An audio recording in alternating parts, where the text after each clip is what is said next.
Duraan dursa maqaa dhaggeeffattootaa fi hordoftoota Finfinnee News Network guddaa galatoomin jedha. Mee dhaggeeffataa keenya yookiin naannoo Gimbiirraa kan nu bilbiltu mee haalli naannoo sana jiru maal fakkaata?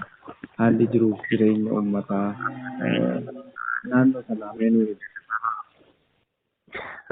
Ulfaadhaa isiniin jecha carraa kana naa kennuu keessanii fi guddaa ulfaadhaan isiniin jechuun barbaada. Duraan dursa haa ta'u garaa haalli lixa Oromiyaa keessattuu laga arfan qabatee taateen adda addaa deemaa akka jiru fuula ija addunyaa duratti illee guyyaa guyyaan kan dhokatallee miti. Haa taatu wantoonni ta'aa jiran kunillee garuma mootummaa bulchiinsa Mallasaa irraa eegalee achas uummata Oromootti dabareedhaan kan dhufe ta'ee uummata Oromoof bartee yookaan aadaa ta'ee fuula isaa duraa kan akka dabareewwan seenaatti galma isaa yookaan gola isaa yookaan gumbii isaa keessa kaa'atee kan seenaa ta'ee hadhaa ta'ee ittiin gungumaa ate keessaa tokko sirna ajjeechaa yookaan immoo duula duguuggaa sanyii uummata Oromoo irratti dabareedhaan ittiin furaa dhufe kan wal qabateedha.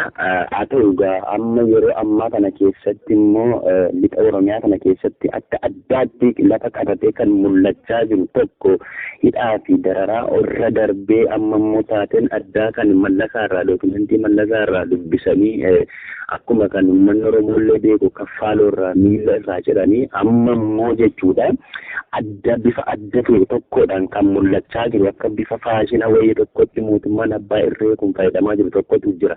Innis maal inni yoo siin jedhe tokko ajjeecha irra darbee amma immoo kan nuti haaraa nutti ta'e uummanni Oromoo illee gungumaa jiru tokko harkaa fi miila rasaa kan irraa kutuudha beektaa. Amma kun maal akka ta'etu nuun galle duula sanyii duguuggaa irra darbee amma immoo naaffisuu kan jedhu harkaa fi miila tokko irraa muranii gadhiisuu irra ga'ani. Maaliif kun kan tarkaanfiin kun fudhatan jennee kan gaafannu immoo manni hidhaa waan guutee fi maal gochuu qabnaa warroottan maqaa ABO deeggartan jedhan kanarratti maal gochaa jiru harka muruu harka isaa rukutu miila isaa asaasaan rukutanii kana booddee isatti galchuu gara maatii isaatti galchuu fakkeenya kan siif ta'u akka ijootti namoota seenaan illee bor dagachuu hin qabu jedhamee hawaasni kallattii adda addaan walitti qabee kan nuu kennaa jiran keessaa beektaa gara nama afurii tokkotu harka korra ga'eeti kan inni jiru fakkeenyaaf Zeenuu Jamaal jedhama. Akkasumallee Xeewuu Jamaal kan jedhamu tokko Iddiluu Nagaasa kan jedhamu tokko Jumaa Mahammad kan jedhamu tokko namoota kana waan si ajaa'ibu harka isaanii bitaa fi miila isaanii bitaa rasaasaan irraa kutaniiti kan isaan gara qe'ee abbaa fi haadha isaaniitti kan isaan galchani. Kun maal ibsa yoo jettee uummata Oromoo jechuun qabsoo isaarraa adda baasuun hin danda'amu. Garuu maal gochuu danda'a jiru isaanii qaama isaa hir'uu gochuudhaan saayikoo isaa hir'uu gochuudhaan akkaataa isaanii mijachuudhaan yaalii adda addaa guyyaa guyyaadhaan uummata Oromoo kanarratti kan isaan raawwachaa jirantu guyyaa guyyaadhaan kan mul'achaa jiru. Hidhaarra kan darbe ajjeechaarra kan darbe ammatti akka faashina wayii tokkotti kan raawwatamaa jiru gochaa kana ta'uu isaa dhabeetta.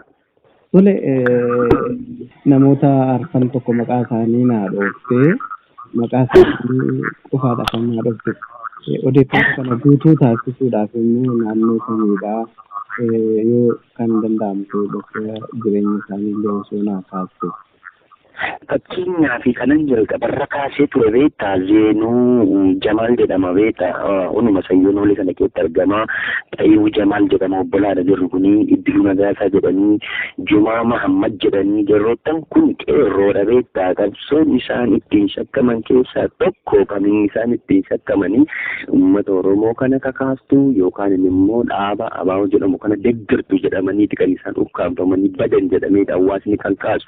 Garuu dhaawwata keessa harka isaanii miila isaanii rukutuudhaanii harkarraa kutanii miilli immoo naafatee ijoolleen kun guyyaa keessa kan isaan gara maatiitti galanii maatii irratti illee ba'aa ta'anii kan isaan jiran jechuudha. Kun jechuun maal jechuudha?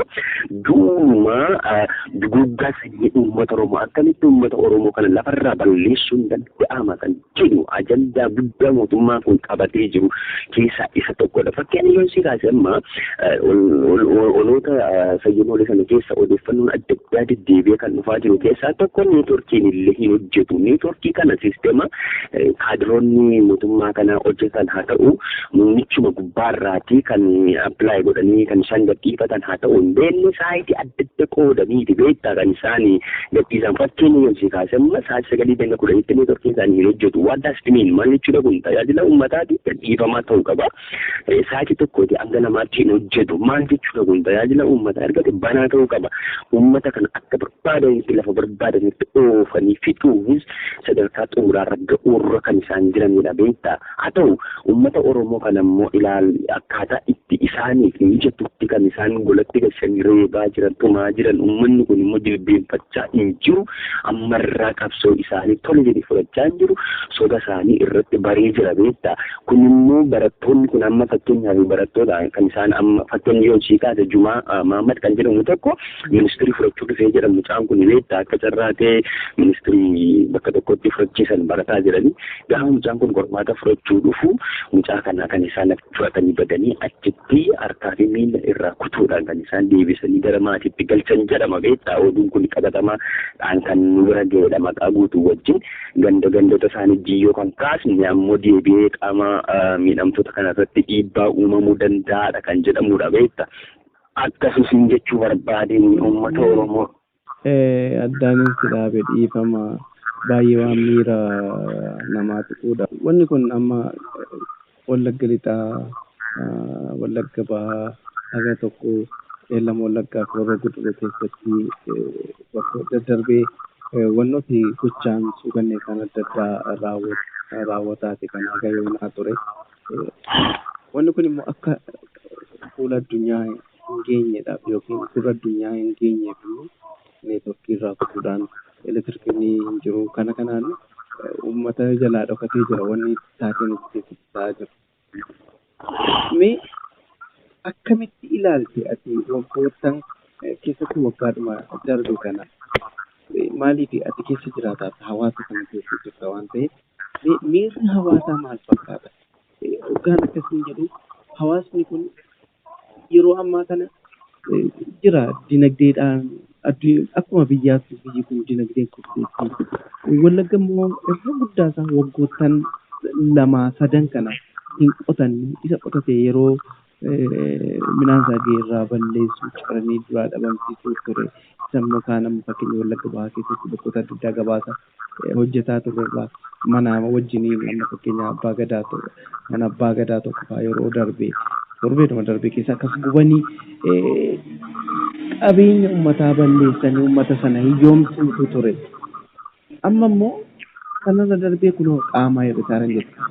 Uummanni kun jiilee duddubbatti akka jiiluudhaaf himu maal yaadamee fakkaata tarii akka namni ajjeesuu tarii namni qaama godhatee sodaachuu dhiisnaan tarii amma immoo qaama hir'isuu kan ta'aa laata akkas tilmaamta. Taateedhuma kana mee ilaali akkamitti xiinxaltan? Dhugaadha gaaffii itti gaafatte kun gaaffii baay'ee murteessaadha. Akkasuma uummata Oromoo biratti illee gaaffiin kun kan bifa adda ta'eedhaan illee kaa'ooludha. Fakkeenyaaf kan itti kaaste keessatti mootummaan kun neetworkii cufee jira. Kallattii adda addaadhaan uummata kana ulaa itti cufee mana keessatti tumaati kan inni oolu. Tokko hidhaniiru uummanni kun qabsoorraa deebi'uu dadhabeera.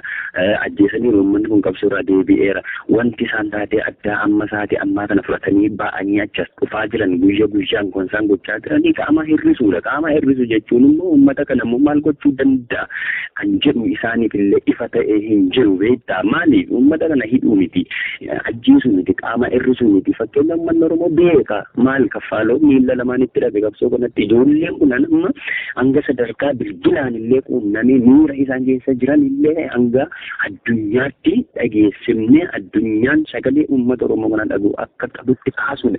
Fakkeenyaaf amma miidiyaan illee hin jiru uummata keenya sagalee isaa akka dhageeffate uummanni kun miira sodaa keessaa ba'ee illee jajjabaatee qabsoo isaa kana finiinsu akka danda'uuf miidiyaa dhaggeeffatu hin qabu uummanni kun beektaa maaliif neetworkii jalaa cufa miidiyaan waa'ee uummata Oromoo kana dabarsu immoo jalaa cufa fakkeenya kan jiru maali yoo jette amma miidiyaa jechuun afaan tokko akka guddatu yookaan akka waal ta'uu godha kana keessatti immoo uummanni Oromoo miidiyaa hin qabu ture beektaa amma fakkeenya jiruun sii kaasee nama gaafanii magaalaa Finfinnee kana keessa seenu of reebaan deema maaliif teessumni isaanii qubsumni isaanii Finfinneedha annuura Oromoo keessa ta'ee jechuudha afaan Oromoodhaaf kan gubaa ta'antu jira kan isaan sagalee uummata Oromoo kan ta'u ni cufu kan immoo afaan Oromoo alagaa ta'an immoo hin banu fakkeenya amma EBS fudhachuu dandeessa LTV fudhachuu dandeessa RTTV fudhachuu dandeessa Addis TV fudhachuu dandeessa Finfinnee keessa jira jechuudha warroottan kun TVdha afaan Oromoo dubbachuu hin danda'an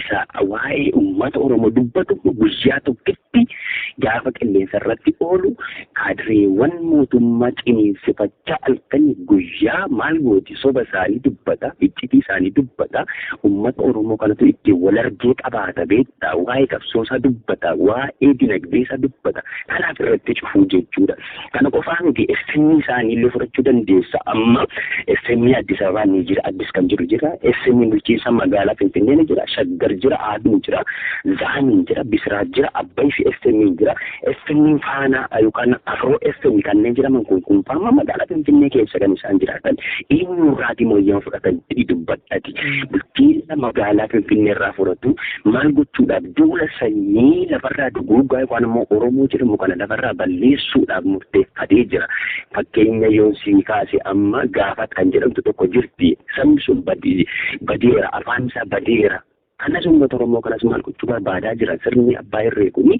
akkamittiin akka gabaa keessaa uummata Oromoo baasu siyaasa keessaa dinagdee keessaa kallattii ittiin baasu halkanii guyyaa dinagdee isaa irratti hojjechaa jira saba isaa irratti hojjechaa jira isa kanan jechuu barbaadan irratti. Guddaa galatoomee bal'istee nu kaastee akka nama ifuttidha kan nu ibsite fayyaa argadhu achi asiin bitamee dhalootni amma irra jiru kun dhaloota akka afaan isaan dhagahamne gochuudhaan akka qabsoonsaa gurra addunyaa hin geenye gochuudhaan darbee immoo akka immoo addunyaan iyyuu immoo rakkoo fi dararaa uummata kana irra gahaa jiru hin dhageenye gochuudhaan uummata kana keessattuu dhaloota amma jiru kun duubatti yookiin qabsoosaa galma isaa hanqisuu ni danda'ama. Moo mootummeedhuma amma nuti biyya kana bulchina jedhan kanatu haala yookiin immoo qorqalbii uummata Oromootii fi qorqalbii hawaasa keenya yeroo ammaa kana keessattuu kan dhaloota ammaa kana wallaaluudha laata akkamitti hirmaantaniidha. Dhugaadha sitti muudhaa fi uummata Oromoo utuu walatti galchuu ta'e beektaa OPDO warra duraa sana yookaan immoo mallasaatu galcha ture. Garuu jechuudha uummanni kun uummata tole jedhee namaa bilbeenfatee namaaf qotee namaaf aramu miti beektaa arganiiti jiranii dazowwiin uummanni Oromoo kan inni seenaa ni dabarse kana jennee dubbachuu hin danda'u ani ofii kiyyaa jechuudha birrii 100 naqee biteera ittiin filannoo kana taajjabuuf jedhee jechuudha kaardii filannoo hanga sadarkaa birriidhaan bittee ittiin filattee immoo dhaabbattee kana filatta kan jedhu bukkee dhaabbatee sadarkaa kanarra ga'ee jira beektaa uummanni kun uummata kana immoo beektaa afaan qawweetu jilbeeffachisa ta'e eenyutu ittiin bara umrii isaa guutuu bulcha yoo jette mallasaa fi warra viidiyoo duraa sanatu godha ture amma garuu uummanni kun immoo yookaan immoo qalbiin uummata Oromoo kanaa immoo kanarra darbee fagaatee waan jiru waa'ee qabsoo isaa baree hanga har'aatti itti cichee asiin ga'ee amma har'aatti immoo maal gochaa jira amma yabji tokko tunkutuun halkaniif guyyaa hidhaadha otoo hin jedhin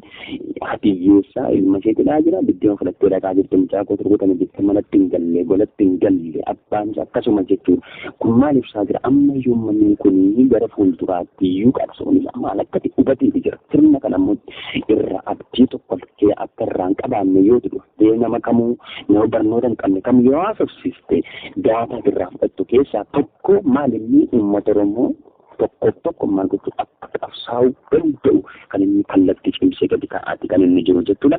Uummanni ammayyuu mooraaleen isaa ejjennoon isaa inni guddaan qabsoo kanarraati wanti of duuba isa deemsa akka hin jirredha miira uummataarraa kan guyyaa guyyaan kan dubbisaati oolu jechuudha. Amma immoo gara haala yeroo amma jirutti nuti deemsa achuma gara xumuraatti deemna gaaffii deebii keenya. Mee uummanni yeroo ammaa maal keessa jiranii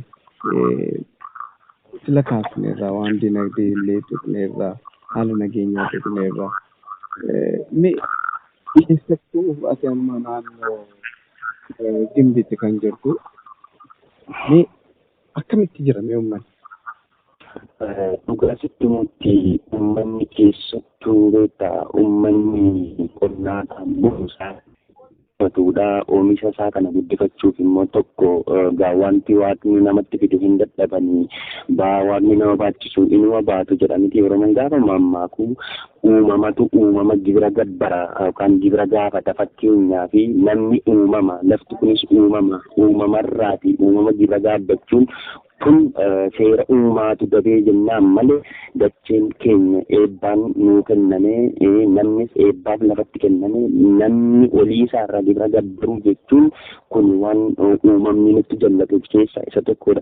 Haa ta'u xaa'oo nu gaafata lafti keenya gibira yeroo hin jedhutti kanaadha. Gibira kana immoo xaa'oo kana dachaa meeqaan uummanni itti fidee kaasinaa mootummaa ittiin kaasaa jira. Nakkoon nageenyaa waan iskokkee isa qabee jiru birriin takka kiisii isaa keessa waan hin jiraanne dachaadhaan kan isaan xaa'oo kana uummatarraa funyaan qabanii fudhachaa jiran uummanni hin fudhatu kanaan tokko miidhama lammaffaamu maal kaffalaa jira miidhaa waan ajaa'ibu keessaa gibirrii kabbaramee hin beeku mootummaadhaan lafa lagaa kana keessa bakka tokko yoo ta'e malee gibirrii tokkollee mootummaadhaaf gabbarame hin jiru amma maal gaafachaa jiru beektaa gibiraa fi xaa'oo gaafa dhattee xaa'oo gaafatachuu birrii gibiraa fuuteratti dirqama kana dhiistee nutti ilaalamaanii jechuudha. Kana jechuun waan nama wal duukaa saksas godhachaa jira beektaa.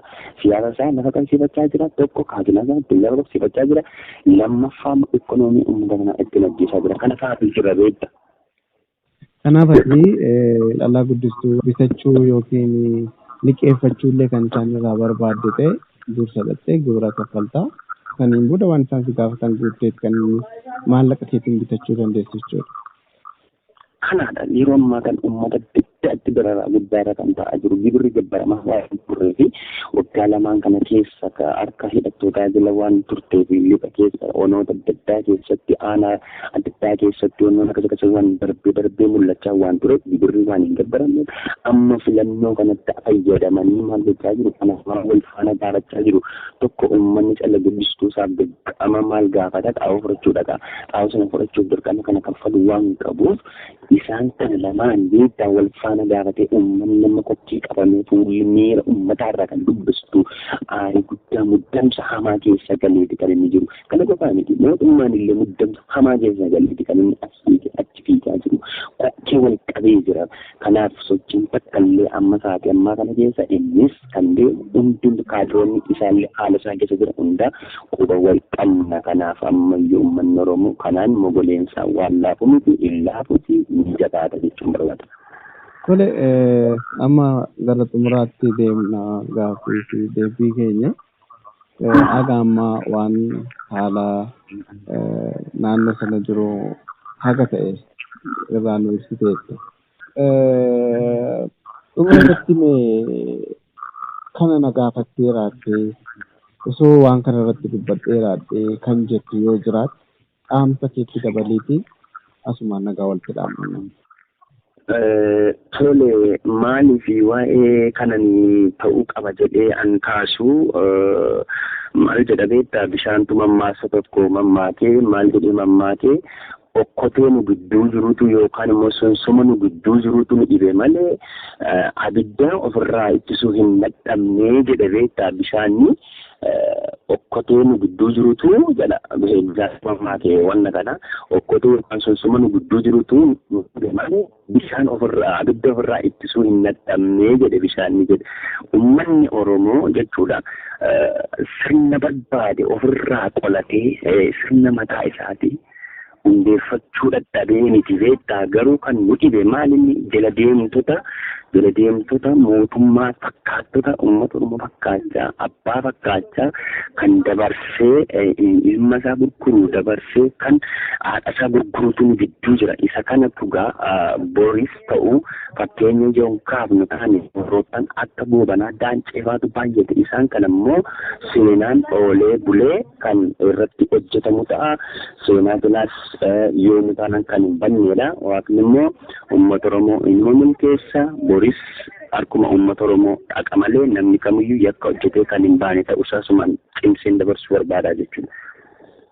Tole, maqaa hordoftoota Finfinnee Niwus Neetworkiitiin yaada bal'aa nu kaastee guddaa galatoomi. Gara fuulduraatti akkasuma walitti deebinee haala yeroo irratti waan immoo naannoo jiru hundumaa irratti ni mari'anna. Turtii haaraa waliin taasisee maqaa hordoftoota keenyaatiin guddaa galatoomii fayyaa naa ta'e. Tole ulfaadhaa horaa bulaa deemanaa siniin jedhaa jabaadhaa.